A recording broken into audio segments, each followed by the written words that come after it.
Selamat pagi dan salam sejahtera.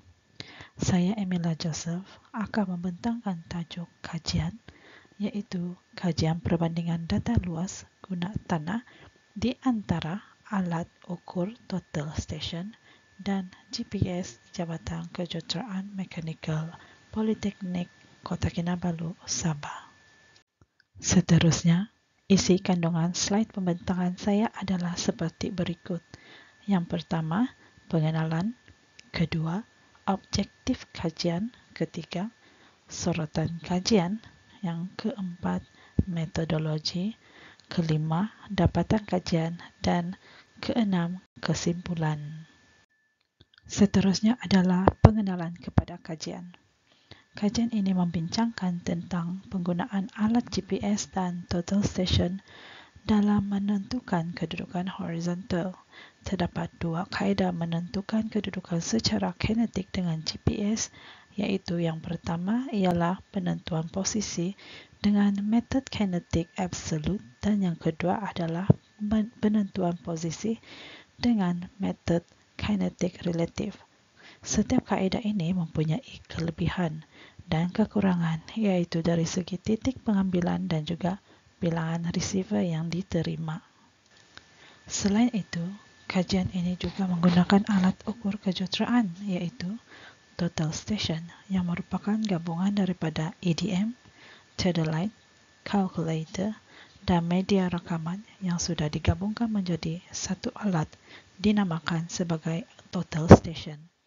Kajian ini memilih total station sebagai bandingan kepada GPS kerana alat ini dapat menampilkan dua hasil data pengukuran dalam satu tampilan, antara lain kombinasi sudut melintang dengan sudut menegak.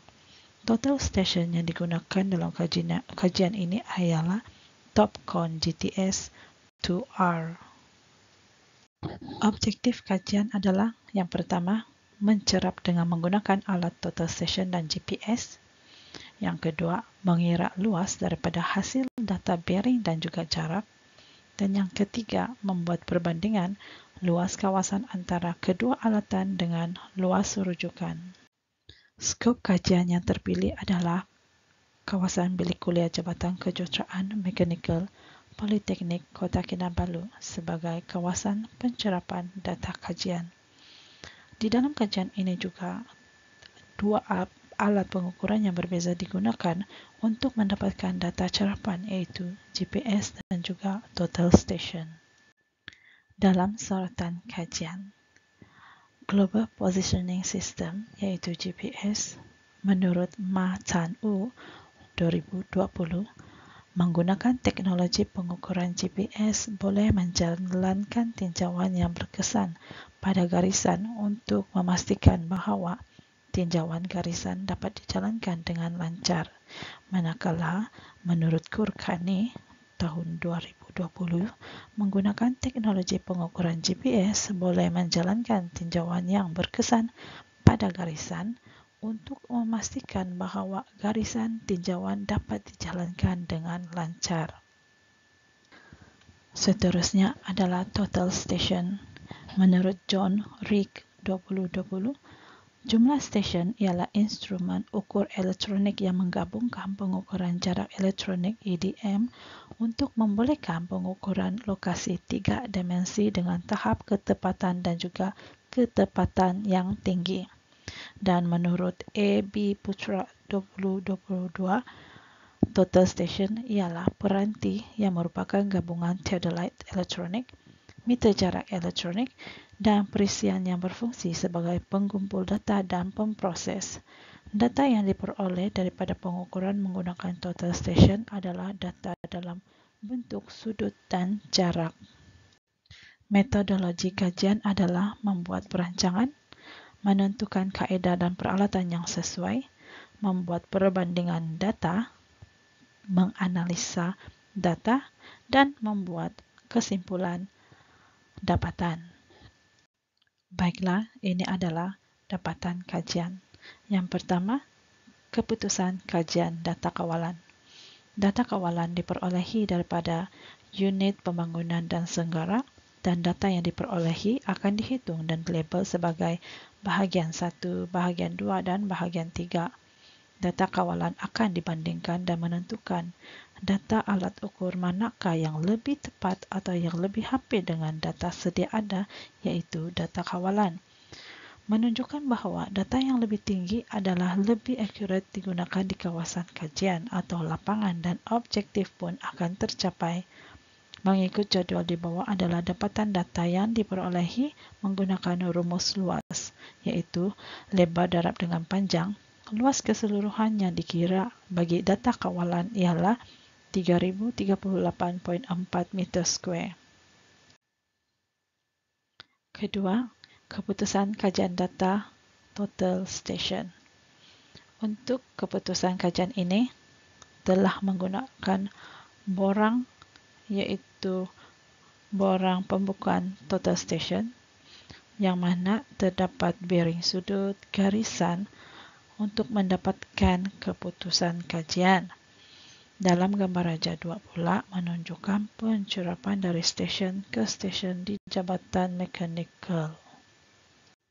Ini adalah sambungan keputusan kajian data total station.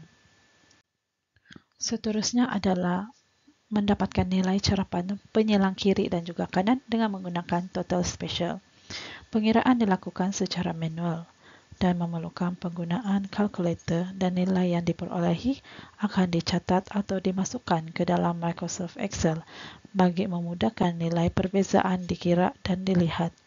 Setelah itu, nilai yang diperolehi tadi adalah nilai luas kedua-dua bangunan kajian akan dimasukkan ke dalam jadual tersebut dan juga ke dalam graf garis serta graf bar. Ini adalah borang latit dan juga dipat. Nilai perbezaan latit dan dipat mesti dibetulkan agar jumlah yang positif dan negatif adalah sama, iaitu tiada perbezaan antara latit dan juga dipat.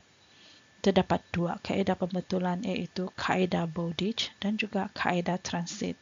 Dalam kajian ini, kaedah Bowditch telah digunakan. Ini adalah keputusan kajian data GPS. Penggunaan alat GPS adalah secara konvensional, di mana pengguna perlu berdiri di kawasan cerapan bagi mendapatkan nilai cerapan. Setelah itu, alat ukur GPS ini secara automatiknya akan menyimpan titik atau nilai koordinat yang telah dicerap dan diperolehi ke dalam sistem. Nilai tersebut dapat dirujuk melalui pemindahan data daripada alat GPS tadi ke aplikasi Google Maps. Menambahkan lokasi dalam Google Maps merupakan kaedah yang efektif untuk menentukan koordinat bangunan bilik kuliah Jabatan Kejuruteraan Mekanikal, iaitu bahagian 1, 2 dan juga 3. Jadual sebelah menunjukkan titik koordinat GPS yang telah dipindahkan ke dalam aplikasi Google Maps. Dan ini adalah paparan data cerapan GPS serta kiraan luas yang diperolehi, iaitu 5,430.77 meter square. Baiklah, seterusnya adalah keputusan perbandingan data yang telah diambil sebelum ini. Terdapat 3 data yang telah diambil, iaitu data kawalan, data total station dan juga data GPS. Data kawalan iaitu daripada pelan, keluasannya adalah 3038.4, manakala data total station pula 2890.45 dan data GPS adalah 5430.77. Graf di bawah menunjukkan analisa luas mengikut jenis alat. Oleh itu, kesimpulannya adalah dalam kajian ini dapat disimpulkan bahawa tahap ketepatan total station dalam menentukan luas bagi suatu kawasan pengukuran adalah lebih tepat berbanding menggunakan handheld GPS. Sekian dan terima kasih atas perhatian anda.